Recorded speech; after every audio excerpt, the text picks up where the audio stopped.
Agora nós vamos pegar uma carona no túnel do tempo com o Rui. Ele vai dar um giro pelo passado, falando sobre o colonialismo desde o século XVI até o XIX. O mercantilismo, o Estado absolutista e o capitalismo industrial serão alguns enfoques da aula de hoje. E a gente começa pelo imperialismo europeu. Salve, Letícia, salve, pessoal. Damos continuidade hoje, então, à nossa encaminhada econômica dentro daquela que é chamada Idade Contemporânea. Nessa nossa caminhada pela linha econômica, nós começamos a discutir com vocês a Revolução Industrial e agora nós estamos dentro das suas consequências mais imediatas. Dentre elas, muitos historiadores costumam destacar aí a segunda metade do século XIX com um termo e uma expressão bastante questionável: a Segunda Revolução Industrial. Essa Segunda Revolução Industrial, ela se caracterizaria aí pela mudança no binômio básico. Se a primeira era ferro e carvão, a segunda passa a ser aço e eletricidade. Se a primeira criou o sistema fabril, a segunda terá a linha de produção, a linha de montagem e assim por diante. Todavia, todos nós sabemos o quanto já foi difícil tentar caracterizar uma primeira revolução industrial, o que não dizer então de uma segunda revolução industrial. Na verdade, não vai acontecer uma segunda revolução industrial, mas sim um aceleramento daquele processo de transformações, tá? Entre as quais nós vamos observar aí o aparecimento de diversas inovações técnicas, como por exemplo, aparecimento de indústrias químicas, como por exemplo, o aparecimento do processo Bessemer de transformação do ferro em aço, o motor em combustão interna, o petróleo, a energia elétrica e todo um conjunto de grandes transformações que vai marcar então esse fenômeno na segunda metade, a partir da segunda metade do século XIX, que alguns, de uma forma mais ou menos aí incorreta, chamam de Segunda Revolução Industrial. Nós mantemos o termo porque isso já se vulgarizou, já se mantém e, portanto, pode cair assim no seu vestibular. Quais seriam as principais características dessa que nós chamamos de Segunda Revolução Industrial? Dá uma olhadinha aqui com a gente no nosso quadro e você vai entender. Primeiro, todo esse conjunto de inovações técnicas que nós mencionamos aí para vocês. A indústria química, o aparecimento do motor de combustão interna, o aparecimento do binômio básico, aço e eletricidade, assim por diante. E também alterações dentro do capitalismo, que até então era o capitalismo industrial. O capital gerando mercadoria, que por sua vez gerava mais capital. Só que, com o passar do tempo, a livre concorrência vai gerando aí grandes empresas que passam a monopolizar mercados, passam a monopolizar produções. Daí então você ter a expressão do aparecimento do capitalismo monopolista. E junto com o capitalismo monopolista, o capitalismo financeiro, aquele que o seu dinheiro, o seu capital, acaba gerando mais capital. Exemplo dessa forma de capital monopolista e financeiro virão a ser os holdings, grandes empresas financeiras que controlam vastos setores industriais sem ter com a produção nenhum tipo de contato, os trusts, acumulações verticais de capitais, e os cartéis, acumulações horizontais de capitais. Como assim? Como é que funciona então essa acumulação vertical, acumulação horizontal?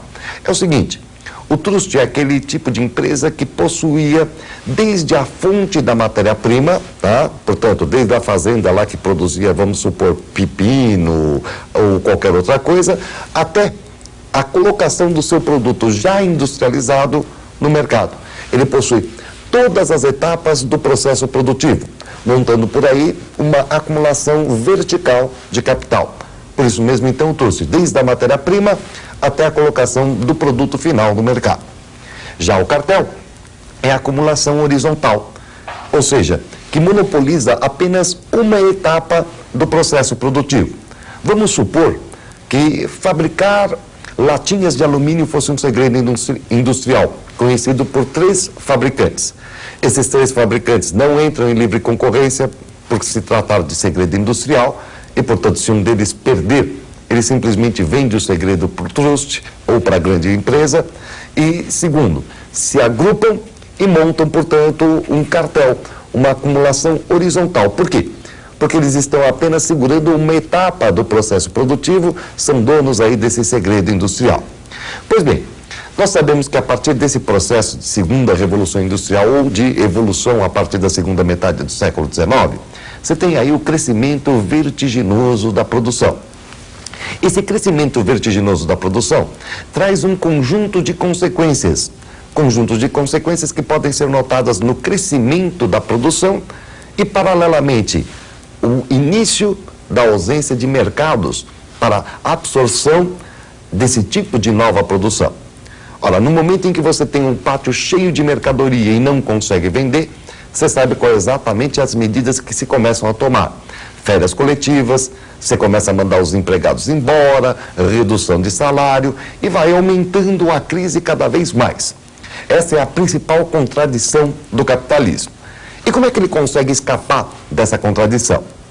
Até hoje, ele teve, aliás, 3 maneiras de escapar a isso. Ou uma nova invenção técnica que consiga absorver o capital e o excesso de mão de obra, tá? Exemplos: a ferrovia, a eletricidade, o automóvel. Segundo lugar, achar novos mercados, o que ainda nesta época, século XIX, era possível. E por fim, você vai encontrar a guerra como uma válvula de escape maravilhosa. Você aplica aquele teu excesso de capital, pega aquele monte de desempregado, manda para a guerra, torce para que 80% morra por lá mesmo, assim você acaba escapando da crise social. Maravilha, né? Faz uma guerrinha, legalzinho, e se você ganha ainda, investe na indústria da reconstrução. Pois bem, dentro desse conjunto de coisas é que nós vamos começar a observar com vocês o seguinte: o mundo vai partir aí para uma política colonialista, para uma política imperialista. No século XVIII, o mundo conhecido por nós era até então este aqui. Você nota que existem regiões como, por exemplo, a África, a região amazônica, a Ásia, ainda pouco exploradas pelos nossos amigos europeus. Pois é exatamente aí que as coisas vão começar a acontecer. Um novo colonialismo, diferente daquele primeiro colonialismo que a gente assistiu na Idade Moderna. Diferente por quê? Quais são os dados que marcam essa diferença do colonialismo da Idade Moderna para o colonialismo agora do século XIX? É o que nós temos que observar com vocês a partir de agora. Note em primeiro lugar o seguinte: durante a Idade Moderna, o colonialismo vinha a ser caracterizado, num primeiro momento, por uma ocupação mais clara da América. No segundo momento, você vai ter a Ásia e a África. Ásia e África, que vão ser marcadas aí justamente pelo colonialismo formal. A população vai lá, ocupa as regiões e assim por diante. Depois, na América, que já está relativamente independente no século XIX, vamos ter o imperialismo chamado informal. Imperialismo informal esse que vem a ser exatamente aquele imperialismo indireto, pelo envio de capital, pelo envio de mão de obra. Durante a Idade Moderna, você teve o capitalismo comercial, cuja política econômica era o mercantilismo. No século XIX, acompanha aqui comigo, você vai ter o capitalismo industrial, o capitalismo monopolista e o capitalismo financeiro, diferenciando então daquele da Idade Moderna. Se na Idade Moderna é capitalismo comercial, no século XIX é industrial, monopolista e financeiro. Durante a Idade Moderna, você estava atrás do quê? Você vinha para a América atrás do quê? Você vinha atrás da América atrás de metais preciosos, de especiarias. E durante o século XIX você está objetivando o quê na colonização da África e da Ásia? Primeiro, você está atrás de matérias-primas para a sua indústria. Você está atrás dessas grandes fontes de matérias-primas, você está atrás de mão de obra barata. Você também está atrás do quê? De um mercado consumidor. Um grande mercado consumidor para as suas mercadorias que estão lá se acumulando nas metrópoles, se acumulando nos grandes países industrializados. É o que você observa aqui com a gente, olha lá. Principal busca é a busca de matérias-primas, é a busca de mercado consumidor nessa etapa do século XIX. E por fim, nós sabemos que durante a Idade Moderna, de repente a população estava efetivamente trabalhando em prol do Estado. O Estado absolutista era esse Estado absolutista que tinha nas suas mãos a política econômica, que é o mercantilismo. O mercantilismo, inclusive, é definido como sendo a política econômica do Estado moderno, a política econômica do Estado absoluto. Agora, dentro do século XIX, o principal elemento que vai sair favorecido com essa política colonial, com essa política imperialista, será a burguesia. Burguesia que vai ser marcada justamente aí pela sua participação, não diretamente enquanto Estado. Você poderia falar, pô, mas não foi a burguesia que de repente tomou o Estado? Por que eu não posso colocar o Estado aqui? Você não pode colocar o Estado porque na realidade você tem o Estado liberal. Aquele Estado liberal que vinha a ser marcado aí pela tentativa de não intervenção na sociedade, não intervenção na economia. E, portanto, a burguesia que moldou esse Estado é realmente o grande industrial, é realmente aquele cara que vai correr atrás da Ásia e da África para obter as suas vantagens, suas matérias-primas, o mercado consumidor, e é ele que vai ficar com o lucro. Diferente, portanto, da Idade Moderna, onde era o Estado, o rei absoluto. Lembra Luís XIV? L'État c'est moi, o Estado sou eu, onde o Estado efetivamente era quem ficava com a parte do leão. Aí vem mais uma dúvida, poxa, mas invadir a Ásia e a África no século XIX? Por que essa coisa? O que acontece na cabeça do europeu para isso? Cresce na cabeça do europeu um famoso mito, aquele famoso mito da superioridade europeia. Foi durante este momento histórico que nasceu o famoso conceito de ciência. Hoje, ciência não é mais entendida como no século XIX, mas naquela época o conceito de ciência serviu como base para poder então justificar ideologicamente o colonialismo. E que conceito era esse? Era a ideia de que ciência é a arte de demonstrar. Quer dizer, então tudo aquilo que você demonstra é ciência. O que você não demonstra não é ciência. Como as civilizações africanas, as civilizações asiáticas, eram civilizações, especialmente as asiáticas, muito respeitadas, tal, etc., mas muito metafísicas.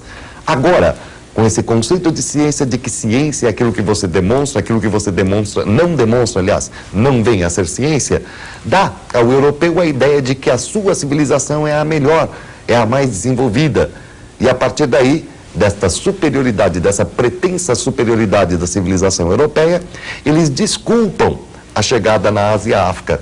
E vejam, desculpam dizendo que estão levando para lá a verdadeira civilização, estão levando para lá o verdadeiro Deus. E pior do que isso, ainda dizem que o seu trabalho ali é um fardo, é o famoso fardo do homem branco. Fardo do homem branco que vai resultar nestas tragédias que nós assistimos até os dias de hoje. Mas isso já é assunto para nossas próximas aulas.